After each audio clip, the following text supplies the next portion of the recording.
নমস্কাৰ প্ৰিয় দৰ্শক, আমি সকলোৱে জানো দুৰ্গা দেৱীৰ উপাসনাক কেন্দ্ৰ কৰি দুৰ্গা পূজা পালন কৰা হয়।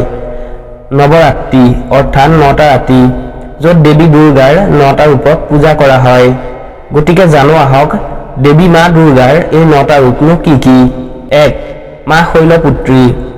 নৱৰাত্ৰিৰ প্ৰথম দিনাই মা শৈলপুত্ৰীক পূজা কৰা হয়। তেওঁ মা দুৰ্গাৰ প্ৰথম ৰূপ। পৰ্বতৰাজ হিমালয়ৰ কন্যা হোৱাৰ বাবে তেওঁক শৈলপুত্ৰী বুলি কোৱা হয়। তেওঁক পূজা কৰিলে ভকতসকলৰ ধন সম্পত্তি আৰু শস্যৰে ভৰি থাকে। 2. মা ব্ৰহ্মচাৰিণী। মা দুৰ্গা 9টা ৰূপৰ ভিতৰত মা ব্ৰহ্মচাৰিণী হৈছে দ্বিতীয় ৰূপ। ব্ৰহ্মচাৰিণী মানে তপস্যা কৰা। ভগৱান শিৱক স্বামী হিচাপে পাবলৈ কঠোৰ তপস্যা কৰিছিল, সেয়েহে তেওঁক ব্ৰহ্মচাৰিণী বুলি কোৱা হৈছিল। তেওঁক পূজা কৰিলে ভক্তই নৈতিকতা আৰু আত্মনিয়ন্ত্ৰণ লাভ কৰে। 3. দেৱী চন্দ্ৰঘণ্টা। নৱৰাত্ৰিৰ তৃতীয় দিনা মা চন্দ্ৰঘণ্টাৰ পূজা কৰা হয়। এয়া মা দুৰ্গাৰ তৃতীয় শক্তি। ইয়াৰ ভিতৰত ব্ৰহ্মা, বিষ্ণু আৰু মহেশ্বৰ শক্তিও অন্যতম। তেওঁৰ কপালত অৰ্ধচন্দ্ৰ আৰু তেওঁৰ ঘণ্টাৰ ধ্বনিত সকলো ধৰণৰ অপশক্তি দূৰ হয়, সেইবাবে তেওঁক চন্দ্ৰঘণ্টা বুলি কোৱা হয়। তেওঁক পূজা কৰিলে সকলো পাপৰ পৰা মুক্তি পোৱা যায়। 4. কুষ্মাণ্ডা। নৱৰাত্ৰিৰ চতুৰ্থ দিনা দুৰ্গা দেৱীৰ এই কুষ্মাণ্ডা মাক পূজা কৰা হয়, কাৰণ তেওঁ কোমল হাঁহিৰ দ্বাৰা বিশ্ব ব্ৰহ্মাণ্ড সৃষ্টি হৈছিল, সেয়েহে তেওঁৰ নাম কুষ্মাণ্ডা ৰখা হৈছিল। তেওঁক পূজা কৰিলে সূৰ্যৰ অশুভ প্ৰভাৱ নাইকিয়া হয়। 5. স্কন্দ মাতা। নৱৰাত্ৰিৰ পঞ্চম দিনা দুৰ্গা দেৱীৰ পঞ্চম ৰূপ স্কন্দ মাতাৰ পূজা কৰা হয়।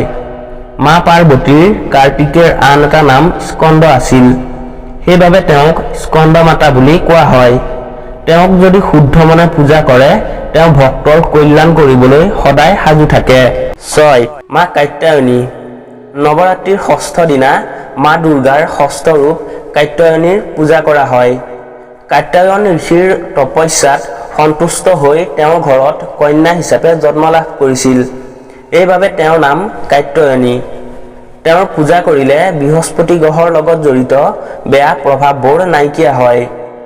7. মা কালৰাত্ৰি। মা দুৰ্গাৰ সপ্তম ৰূপ। নৱৰাত্ৰিৰ সপ্তম দিনা তেওঁৰ পূজা কৰা হয়।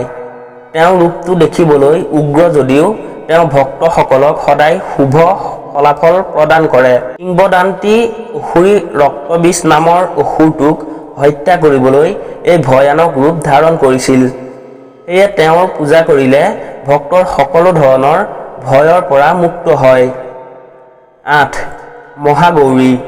মা দুৰ্গাৰ অষ্টম ৰূপ। দুৰ্গা অষ্টমীৰ দিনা মাতৃ গৌৰীৰ পূজা কৰা হয়। ভগৱান শিৱক স্বামী ৰূপে পাবলৈ কঠোৰ তপস্যা কৰিছিল, যাৰ বাবে তেওঁৰ শৰীৰ ক'লা হৈ পৰিছিল। ভগৱান শিৱ সন্তুষ্ট হৈ গংগা মাৰ পবিত্ৰ জলে তেওঁৰ শৰীৰ ধুইছিল, তেতিয়া তেওঁ উজ্জ্বল হৈ পৰিছিল, সেয়েহে তেওঁক মহাগৌৰী বুলি কোৱা হয়। তেওঁৰ পূজা কৰিলে ৰাহু গ্ৰহৰ প্ৰভাৱবোৰ নাইকিয়া হয়। 9. মা সিদ্ধিদাত্ৰী। মা দুৰ্গাৰ নৱম ৰূপ। মা সিদ্ধিদাত্ৰী নৱমী তিথি অৰ্থাৎ নৱৰাত্ৰিৰ শেষ দিনত পূজা কৰা হয়। তেওঁৰ নামৰ পৰাই জনা যায় যে তেওঁ সিদ্ধি অৰ্থাৎ সাফল্য প্ৰদান কৰে, সেয়েহে তেওঁক পূজা কৰিলে ভক্তৰ সকলো মনোকামনা পূৰণ হয়। প্ৰিয় দৰ্শক, আশা কৰোঁ মা দুৰ্গা দেৱীৰ এই 9টা ৰূপৰ বিষয়ে নিশ্চয় জানিব পাৰিলে। গতিকে শুদ্ধ মনে কমেণ্ট বক্সত জয় মা দুৰ্গা বুলি এটা কমেণ্ট কৰিব নাপাহৰিব। লগতে ভিডিঅ'টোত এটা লাইক কৰি আমাৰ চেনেলটো ছাবস্ক্ৰাইব কৰি অলপ আগবাঢ়ি যোৱাত সহায় কৰিব আৰু ভিডিঅ'টো শ্বেয়াৰ কৰি দিব। আকৌ নতুন এটা ভিডিঅ'ত লগ পোৱাৰ প্ৰতিশ্ৰুতিৰে আজিলৈ আপোনাৰ পৰা বিদায় লৈছোঁ। ধন্যবাদ।